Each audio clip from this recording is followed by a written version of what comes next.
పెట్టారు? బంతులాట ఆడుకుంటున్నాను. అదేమిటండి ఇస్త్రీ చేస్తూ? మరి చూస్తే అడగడం ఎందుకు?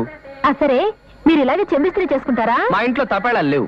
మ్మ్. బాలేవారే, ఏదో బ్రహ్మచారిని, చిరుద్యోగిని, నెలాఖరు, విటమిన్ ఎంకి కొంచెం కష్టమయ్యి. డబ్బు అవసరం అయితే నన్ను అడగలేకపోయారా?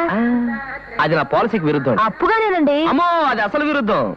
ఓ పని చేద్దామండి, ఓ చిన్న క్వశ్చన్ అడుగుతాను, దానికి మీరు సమాధానం చెప్పండి. మీరు ఓడిపోతే 50 రూపాయలు ఇచ్చేయండి. నేను ఓడిపోతే కరెక్ట్ గా రేపు జీతం రాగానే దాని గురించి మర్చిపోతా. అబ్బా వద్దు బాబు, మీరు వేసే ప్రశ్నలన్నీ తికమగ్గా ఉంటాయి. అదే చాలా సాదా సీదా సింపుల్. తాజ్ మహల్ కట్టింది ఎవరు? ఇదా మీ ప్రశ్న? ఇంకెంత కష్టమైన ప్రశ్న అడిగేస్తారో అనుకున్నాను. ఆయన అడిగే ప్రశ్నలో ఖచ్చితంగా ఏదో మడతపేచి ఉంటుందమ్మా. ఏ మడత పేచీలు ఉండవు.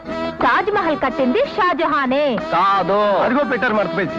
భలే వాడివే, కావాలంటే వెళ్ళి హిస్టరీ బుక్ చూసుకోండి. ఇప్పుడు నేను చెప్పిన తర్వాత మీరు ఎలాగో వెళ్ళి హిస్టరీ బుక్ చూస్తారు. తాజ్ మహల్ కట్టింది తాపీ మేస్త్రీలు, కూలీలే. అదెలాగా? ఎలాగంటే, నేను తాజ్ మహల్ కట్టింది ఎవరు అని అడిగాను గాని కట్టించింది ఎవరు అని అడిగానా? Wonderful wonderful. 50 rupees please. Thank you. చల్లగా ఉంది.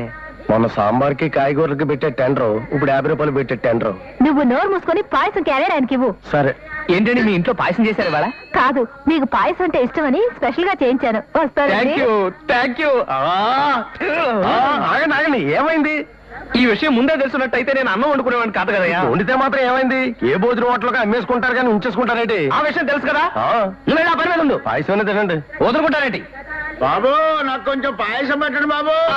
నేను లేను.